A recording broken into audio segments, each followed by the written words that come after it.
भर्तियां जो हुई हो वहाँ इस तरह का कलंक नहीं लगे और जो गिरोह पीटीआई से लेकर तमाम भर्तियों के अंदर था वो सारे गिरोह पकड़े जाए। तो ये ढाका कहाँ है कि जानते हैं और उस क्या नाम है कालेर कहाँ है ये भी सरकार जानती है। 13वां 14वां दिन और राष्ट्र के अंदर जब पूरी सेना महिलाएं जल को नीचे कर लो ना, बराबर करो ना, बैठ जाओ बैठ जाओ फिर हटा दो उसको, विकास जी ऊपर करो को। उसके बाद स्थिति सही रही तो आंदोलन करेंगे। 13 तारीख को समाप्त हो गई और जैसा हमने कहा वैसा 14 तारीख को आज हमने वापस जाना चालू किया। लोकतांत्रिक पार्टी संगठन समिति सैनिकों से धरना दे रही है।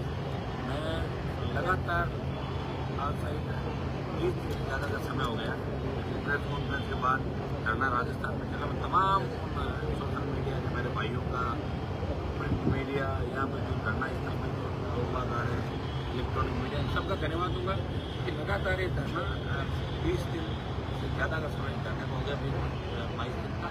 और ये धरना जब तक जारी रहेगा, आंदोलन जब तक जारी रहेगा, जब तक ऐसा ही भर्ती खत्म नहीं होता थी। कल कोर्ट के अंदर तारीख भी है और पिछली बार भी हाईकोर्ट ने फटकार लगाई और सरकार गिड़गिड़ाई 10 दिन का टाइम दो।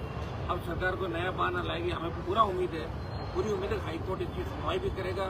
और मुझे नहीं लगता कि सरकार चाहे रद्द कर दे, कौन मना दे, सरकार आज भी कर सकती है, 1 महीने का कोर्ट के अंदर दे दे और रद्द नहीं करे। सरकार ये लिखने की हिम्मत भी सरकार में नहीं है कि रद्द नहीं करे।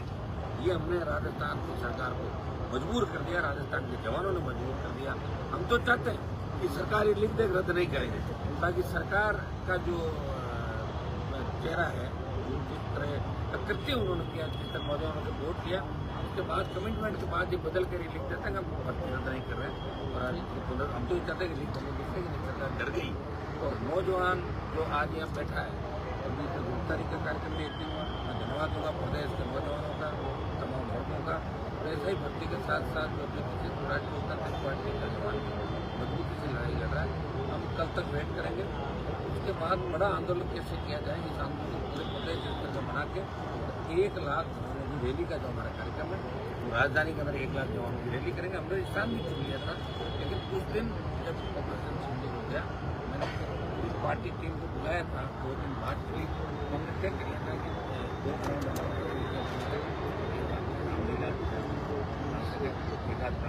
आते हमें जाकर 1 लाख रुपये ताकि पेपर लीक की घटनाएं दोबारा राजस्थान नहीं हो।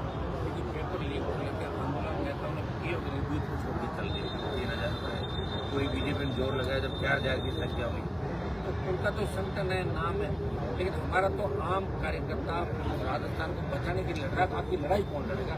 ये आरएलपी पार्टी लड़ाई लड़ेगी। भाई लोग ये नहीं कहते कि राजस्थान में लड़ने वाले खत्म हो गए, इसी में लड़ाई राजस्थान के जवान किसान की लड़ाई लड़ रहा हूँ।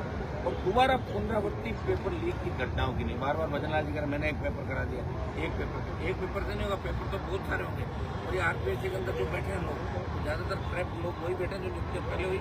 माध्यमिक शिक्षा बोर्ड, कर्मचारी चयन आयोग, 2-3 चेयरमैन से पूछताछ नहीं करना, जो गरीब हमारे थे ओबीसी के, एसटी के, उनको ला के जेल में छोड़ दिया। आप बताओ, एसओजी कह रही 400 भर्ती है तो पकड़ क्यों नहीं रही है? पकड़े तो भी 103 गए जिनमें 53 नहीं है, बाकी लोग कहाँ पे? एसओजी को धरपकड़ करनी चाहिए और कोर्ट से जमानत मिल रही है, ये भी दुर्भाग्य है। इतना बड़ा करते हैं हाईकोर्ट, सुप्रीम कोर्ट ऐसे मामलों में जमानत देते हैं, नहीं तो उनको अपोजिए करते हैं। और कोर्ट समय समय पर सरकार को फटकार भी लगाता है और मीडिया भी लोकतंत्र करता होता है। इस समय मैं आपको धन्यवाद दूंगा कि लोगों को तो पता ही नहीं लगता पेपर लीक हुआ, पहले आपको पता लगता है, फिर नेताओं को पता लगता है। तो हमारे पास जो बच्चे हैं उनको मेहनत चीज अंदर चलाए, मैंने अरेंजमेंट किया था, फोटो भी आपको दिखे। मैं पदमा को 7 नंबर खाली में दे दी थे, उसके बाद कोई नोटिस इशू हुआ, कुछ हमारे पास कागजात अंदर हो आएंगे और इसमें भारतीय जनता पार्टी का सीधी भूमिका, व्हाइट हाउस का कनेक्शन। उस व्हाइट हाउस के अंदर कई बीजेपी और कांग्रेस के नेता गए ऐसा नाम करने के लिए, इसको व्हाइट हाउस नाम दिया गया। और इसमें सारी जो पोलें मैंने खोली थी, ब्यूरोक्रेट को 2-3 अधिकारी थे, और वो कैसे फंस गए, कैसे नहीं फंसे, या तो अभ्यर्थी जानते हैं और या वो जानते हैं, या फिर ऐसी बदलाल की कौन सी मजबूरी दिल्ली ने कह दिया कि भर्ती रद्द करो, दिल्ली वालों ने प्रयास बात क्यों आई? हमें इस बात आखिर कौन सी बदलाल जी की मजबूरी है कि पेपर रद्द नहीं कर रहे हैं सही का, और आज नहीं कर रहे हैं। सरकार ने जो कहा वो नहीं किया, सरकार जिन मुद्दों को लेकर सत्ता के अंदर आई बीजेपी की, राजस्थान की जनता को धोखा दिया। कांग्रेस ने धोखा दिया ही था, पेपर लीक करवाया था, इसलिए कड़ाई विरोध की सरकार जा रही थी। कोई एमएलए पेपर उठा ला था, कोई मंत्री 4 अधिकारी बनो करे बना लो, लेकिन मेरी सरकार नहीं जानी। बेचारा सरकार बनाना मेरा पायलट सीएम बनने के लिए घूमता रहा। तो दोनों ने एक काम किया, तो इनकी सरकार आगे भजनलाल जी रोड नहीं खुल गई। ये चाह रहे मेरा टाइम कैसे पास हो, क्योंकि वापस जाने के बाद आपको पता नंबर है वसुंधरा जगह नहीं आया, इसका नंबर कहाँ है। तो ये भी परेशान है, दिल्ली वाले से नाराज भी। अभी जो गुजरात के अंदर फीडबैक गया, फीडबैक अच्छा नहीं है। एमएलए से कहा गया, पूछा गया, हर आदमी का पूछिए, सारे पंचायत चुनाव आ जाएंगे, कोई भी उपचुनाव जीत भजनलाल राजस्थान तो टीम तो सोचती जो अगर इसको रखो तो ऐसी टीम बना दो, सारे आधे भजनलाल भजनलाल का भाई कन्हैया लाल, कन्हैया भाई के उसका भाई फला, उसका भाई टिमका। मतलब ऐसी स्थिति हो गई, लूट मचती मंत्रिमंडल कि लूटो खाओ, वापस नंबर नहीं आएगा, जो है हमारा है वापस नंबर नहीं आएगा। इसी हिसाब से हम लोग चल रहे, मुझे बड़ा दुख होता है।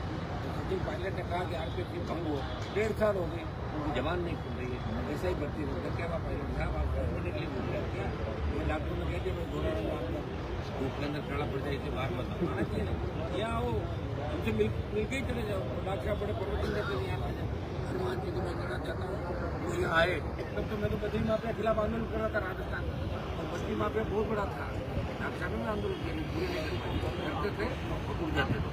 तमाम नेताओं को देखा, बद्री का 2 दिन आंदोलन किया, घर बैठ गया। मैंने ऐसा आंदोलन किया 12 दिल्ली करीब, उसकी सीबीआई गई, उसका दिमाग ठीक कर दिया बद्री माफिया का। फिर भी मैं ऐसा ही पढ़ते तमाम जो सुनवाई तैयारी करने लोकसभा के अंदर दर्जनों बार मामला उठाए, हीट लेवल फर्स्ट में बताता है कि वो रद्द हो, और तमाम कोचिंग से तमाम जो कोचिंग सेंटर हैं उनकी जांच होनी चाहिए। वो प्रदेश में जो कौन से कांग्रेस के नेताओं का कोचिंग है, किसका नहीं है। हम ये चाहते हैं कि राजस्थान में अगली भर्तियां जो हुई हो वहाँ इस तरह का कलंक नहीं लगे, और जो गिरोह पीटीआई से लेकर तमाम भर्तियों के अंदर था वो सारे गिरोह पकड़े जाए। तो ये डाका कहाँ है कि जानते हैं, और क्या नाम है कालेर कहाँ है ये भी सरकार जानती है। तो सरकार क्यों नहीं कर रही भाई, क्यों नहीं कर रही बताओ मुझे। सरकार को करना चाहिए, और सरकार को तो वो तमाम काम करना चाहिए। बुलडोजर जो यूपी में चल रहे हैं तो राजस्थान में बुलडोजर क्यों नहीं चल रहा, सरकार तो उनकी है। तो ये आखिर सरकार क्या चाहती है, हमें जो जवाब दे दे सरकार कि इस कारण से हम भर्ती रद्द नहीं करना चाहते। अभी परसों सरकार के लोगों ने प्रेस कॉन्फ्रेंस कराई, एसआई ट्रेनी जो है उनसे कि हमारा भविष्य खराब हो जाएगा। तो ये ईओ आरओ का जो पेपर हुआ उसमें भविष्य खराब नहीं होगा, तो पूछा तो कर देना, तो ये लोग तो मेहनत करते हैं, सारे थोड़ी बिना होते। हाँ भजनलाल जी पर्ची साथ सारों का पर्ची थोड़ी खुलती है, मेहनत करनी पड़ती है लोगों को आदेश करना पड़ता है। दुर्भाग्य राजस्थान का कि मुख्यमंत्री को पता ही नहीं रहता सुबह क्या था दोपहर क्या था, तो टोटल जीरो क्रेड मुख्यमंत्री बता रहे हैं। गौरव श्रीवास्तव सीएम को फीडबैक देते हैं, सीएम की सुरक्षा के अंदर चौधरी अगर नहीं होता, सीएम की गाड़ी के अंदर गाड़ी पड़ जाती, पानी हो गई, उस व्यक्ति के परिवार को सुविधा पर नौकरी नहीं मिली, उसको परमानेंट नौकरी मिली, सुविधा की नौकरी परमानेंट नौकरी नहीं, तो उसका हक था। उसके बेटे को सरकार लगवा रही है, तो सीएम की सुरक्षा का पता नहीं 5 बार धमकी मिल रही है। और गौरव जो कह देता है वही भजनलाल कहता है। अब आप बताओ कितने भजनलाल हो गए, भजनलाल गौरव 3 ओम जी बिड़ला 4 हीरो परेड 5 8 9 बजे जगह से शेखर अग्रवाल 9 चीफ सेक्रेटरी 10, तो 10 जगह सरकार चल रही, पता ही नहीं चली सरकार को चला कौन रहा है, हमें तो यही पता नहीं। और कांग्रेस गोदी में बैठी है, और कांग्रेस के नेता जो ज्यादा भोगते थे वो भजनलाल को खिला रहे हैं गुलाब जामुन रसगुल्ले, और आपस में मिल रहे हैं, और कहते हैं तुम चिंता मत करो, तुम खाली बयान देते रहो, और मैं देर देर अपना टाइम पास करूँ। मैं जब तक तुम्हें उन घोटालों में जान दूंगा, मैं जोशी ये गया KMPD की रेडी नहीं बात। चुनाव के अंदर बीजेपी पार्टी ने किया, तो कांग्रेस को बुला के कहा जेल में डालेंगे, तुम्हें हल्के कैंडिडेट देना है, RLP से अलायंस तोड़ना है, भारतीय आदिवासी पार्टी की अलायंस तोड़ना है। ये दोनों पार्टियां मिलकर सेंट्रल पार्टी को खत्म कर रही है, और कांग्रेस ने अपनी जमानत जब्त करा के इतनी बेइज्जती कराई राजस्थान में 4-4 5-5 हजार लोग कांग्रेस पार्टी। इनके नेता जोर जोर से बोलने से नहीं, भीड़ नहीं ला पा रहे हैं ना। जब खड़गे आया तो 3000 की भीड़ नहीं थी रामलीला में। इससे अंदाज लगा लो कि कोई कांग्रेस की स्थिति राजस्थान में वो नहीं हो जाए तो यूपी बिहार में कांग्रेस पार्टी की क्षेत्रीय पार्टी आगे चली जाए और वो कांग्रेस आगे बढ़ी। स्थिति इसी हिसाब से राजस्थान के जवानों का कांग्रेस से भरोसा उठ गया। भारतीय जनता पार्टी के साथ जवान था ही नहीं, रेपुटेशन में था, हमारा विश्वास नहीं करके वहाँ चला गया, इसलिए जवान को सड़कों पर बैठना पड़ रहा है। हर आदमी हमसे पूछ रहा है कि साहब रद्द कब होगी, कैसे करोगे? तो हमने तो लड़ाई का ऐलान कर दिया, आर पार की लड़ाई है। अभी आराम से कर रहे हैं कि अगर स्थिति हम लोग से नहीं तो हम भी ट्रेडिंग कर लेंगे, वो दिन भी आ जाएगा। आप चिंता ट्रेडिंग करने का मतलब ट्रेडिंग का मतलब जो आर पार है, ट्रेडिंग का मतलब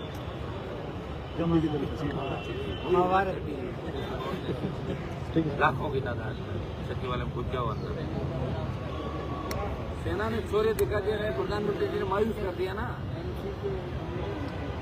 देखिए उनका बयान कितना गलत था और उससे माफी। मेरे हिसाब से आदमी को ज्यादा बड़बोला नहीं होना चाहिए और यह फिर इतनी ताकत के साथ बोलना चाहिए कि सर कर जाए माफी नहीं मांगी। मैंने तो कभी नहीं मांगी और न मैं मांगू। उस मंत्री को कितनी बेइज्जती हुई क्या बंदा बोल कर फिर ढूंढा था कि दूल्हे ने माफी मांगी, कितनी बेइज्जती। 13 दिन माफी नहीं मांगी, छुट्टी में चले गए, बीमार हो गए, कमर दुख रही और भाई में दिक्कत है, वही कहते माफी मांगी नहीं मांगी। एक बार मांगी देवनानी जी का सुना ही नहीं दिया, वापिस बोलो तो बोले वापिस से माफ करो। कितनी बड़ी बेइज्जती कराई बताओ। सत्ता चाहिए इन सब लोगों को और सत्ता के लिए ये कुछ भी कर सकते हैं, कहीं भी जा सकते हैं। कांग्रेस बीजेपी 70 साल में मिलकर राजस्थान को लूट रही है। एक बार ये स्थापना, दूसरा नागनाथ, पहले तिलोत्तम, दूसरा गठबंधन और भजनलाल और तीसरी टीम का गठबंधन, ये राजस्थान